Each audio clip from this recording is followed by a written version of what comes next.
And hello and welcome, everybody. This is Big John coming to you live from Raising Cane's here on 16th Avenue in Kinsley. We've got a big crowd today. We do, man. We got a big crowd because, you know, it's Kicking It with the Coach Tuesday, sponsored by Middleton's Tree Service. We got the PAL Player of the Week with Zach Rogers, sponsored by Razmies. And we have something to talk about today, which is sponsored by Kim's Toyota, Kim's Nissan, and Chevrolet. All the Kims. There's a lot of people involved in this one right here. A lot of people involved in the broadcast today. So we got Big Ten Bob in the house. Going to talk with us about Big Ten football. And we got Coach Brad Phillips of the newly resurrected Southeastern Baptist College Chargers. All right. So it's a big day. It is a big day. The Tigers are going to hit the road this week. They're going to go up to Meridian. Oh, yeah. Another Lauderdale school. It is. They're going to be playing the West Lauderdale Knights. They are. And so, West Lauderdale's new to the region for the past several years. You know, it's a team that the Tigers haven't played that much up until here recently. Right. So, they have a nice stadium. I was there in 2012. It's kind of off in the country, kind of like NEJ is, Kinsley. So we'll be fitting right at home.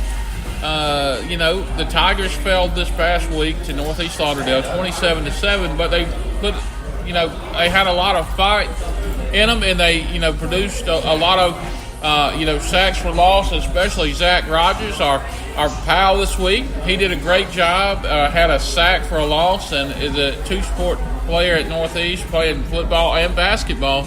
Right. So it's those kind of players that really make impact. We also have Coach Davey Hales, who's the D-line coach at Northeast Jones, has been there as far as I can remember. A legend. A good friend of mine, been knowing him my whole life, coached me in baseball. So hopefully he can keep some of those stories to a minimum. Okay. So, all right. So, Coach, this week, this past week, you guys played Northeast Lauderdale.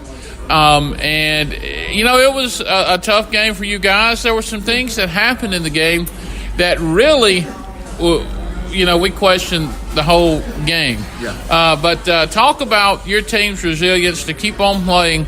You would think that, seeing them struggle like that, they would be the ones to have the unsportsmanlike penalties. However, it was the other way around. Talk about that and your team's, resilience to keep on fighting.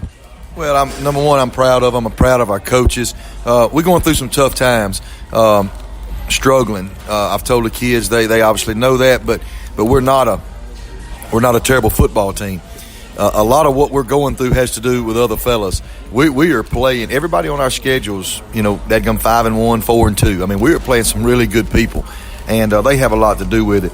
And the way that. You see that a lot of times. You can check somebody's character when they're down. You know what I mean? So you would think that we would have some, unsportsman, like you said, but they had those penalties, and I was proud of our kids for, putting their hands up and walking away and being the better man. We come up short, but I tell you, we fought hard. I thought we got some great stops on defense. I thought at times we made some plays on offense. It was just the fact here and there that we didn't make a play on O or D. And the game's totally different. I mean, we looked like at times they were just sitting in the house, and they were. But we run blocked it one time down there on the 10-yard line, and the running back, man, he hits the hole, and he makes a cut. And he cuts back, and if he just stays on course, he runs all the way to Perry Central. I mean, it's wide open. Well, then it's 14-14, and it sure wasn't his fault. He's a great player, did a great job, but it's just two or three little things that you can go back that means and you can't do that versus a really good team. You got to execute those plays, and they did make a few. You know what I mean? They threw and caught some. They haven't not done that great all year, but they did throw and catch, and a couple times we got them, but a couple of times they made plays, and but that's over and done. We get another great opportunity to go play West Lauderdale. Like I said, another Lauderdale school is really doing well. I think they're ranked 7th in the state. So one thing you don't have to worry about, our kids, we're not scared of anybody. We don't fear. We're going to go out and we're going to fight and claw it, no matter what the score is, to the final horn blows, and that's what we're made of. That's what we're going to do, and there'll be better days. It's not going to define us. There'll be better days. All right, and now let's talk with our pal of the week, and that's Going to be Zach Rogers. Zach Rogers. Zach, tell us, where you're from and tell us your grade, where you're at. I know you did a great job Friday night producing 2 sacks, 2 tackles, 1 for a loss and a sack. So talk about that some and talk about, just, what your coaches have taught you and what you have learned from them.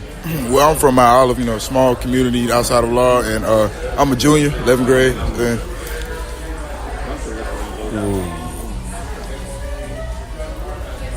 talk about your coaches, what they've taught you. And I know it's tough the first time getting interviewed, so, just relax. We having a good time here, so talk about some of the things you learned from your coaches and what is this, taught you Friday night and, what are you going to go on from this experience to the next game against West Lauderdale? Well, I appreciate my coaches a lot. Well, I played different positions, moved around different spots, had deep connection with my coaches.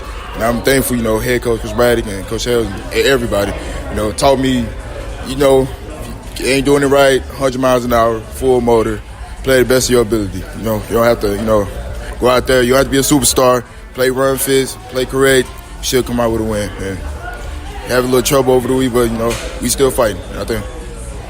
All right. Kinsley, I think you have a question for Zach. Yeah, Zach, as you just mentioned, you said you're from Mount Olive. I don't know if you know, but I grew up in the same community. I actually knew you when you were really young.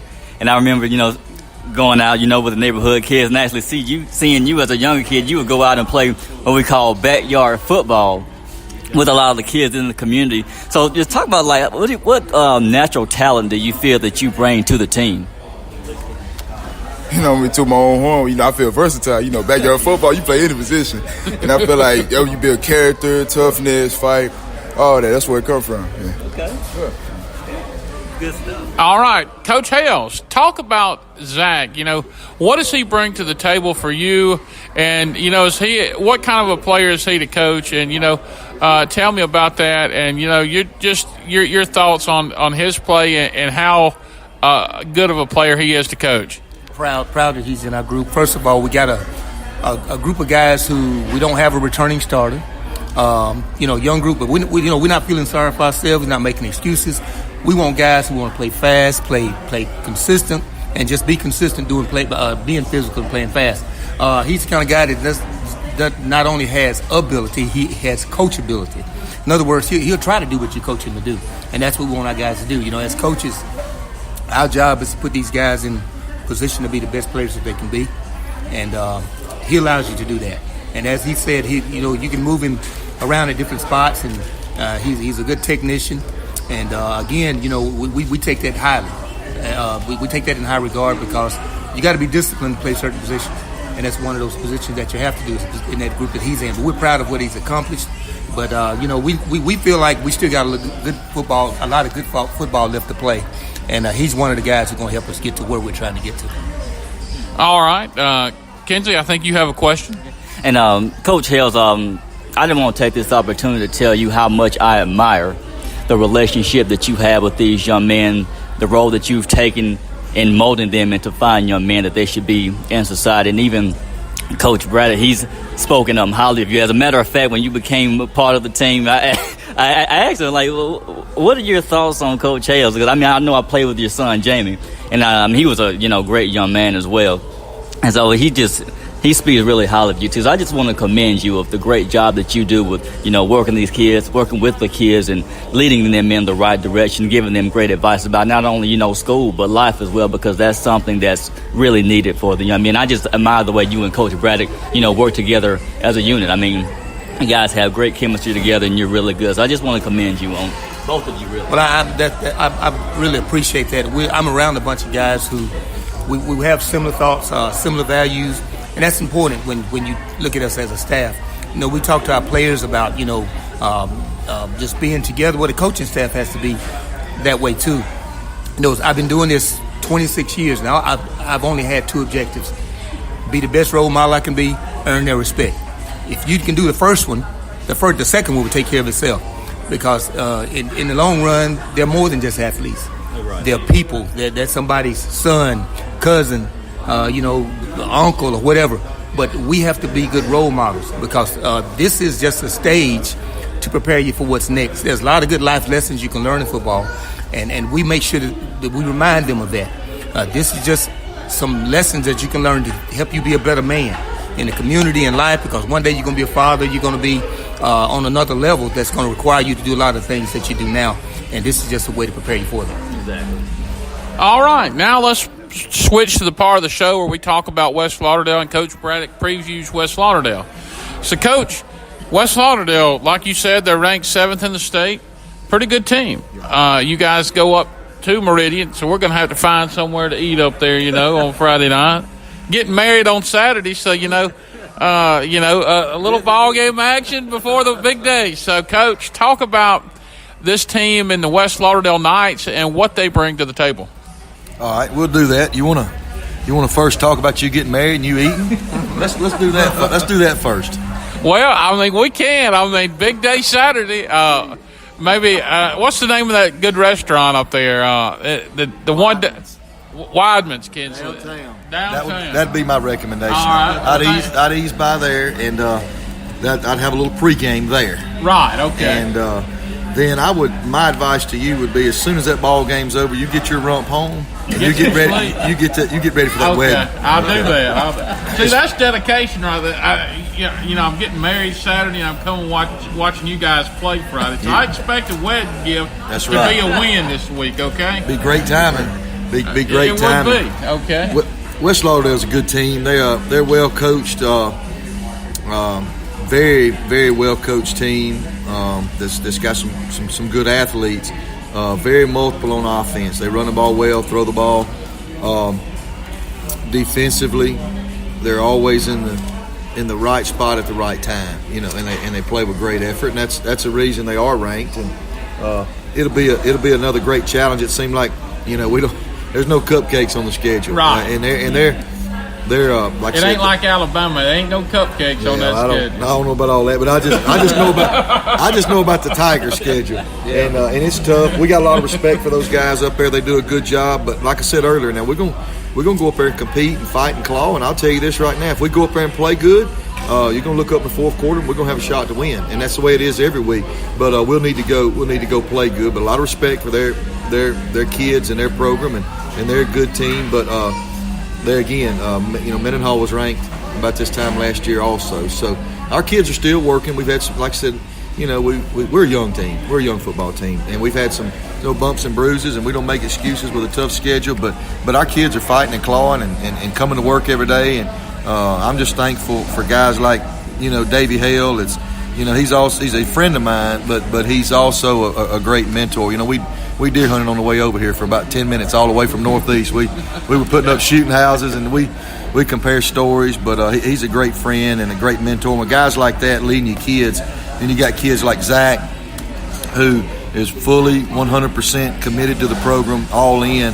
It's a great honor to be their coach, and I'm just blessed that the attitude is as positive as it is, and I'm thankful for that. Outstanding. Kinsley, I think you have a question as well for Coach Braddock. And then I'm not, when I ask this, not trying to bring up a bad topic or anything like that, but considering the situation that happened Friday, even myself, I couldn't believe it happened. But the fact that little squirm that happened on the sideline, can you tell what actually was the cause of that? Yeah. Well, they had we punted the ball, and we cover the kick, and the ball's dead, so we're going to go to pick it up. Well, their kid runs. I guess he saw the Arkansas North Texas game when the guy kind of played like he fair caught it and fell asleep and then took off running. He was going to try to run and grab the ball, which I'm sure his coach got on his behind about that. But he went to try to grab the ball, so we tackled him. And, of course, he went straight to the ground, and he punched a couple of our kids. He made a couple of punches. And so that's what the penalty was. And, we didn't get a penalty there. Our kids, we got it separated. They just, like, what in the world, put their hands up. But we did not receive a penalty, and they only had one kid. So it looked kind of rough at one time. And I'm sure that kid's a great kid. He just got caught up. But it was something that I guess it could have escalated, but really it was It was pretty quick. Officials did a good job handling it. Robert Hills.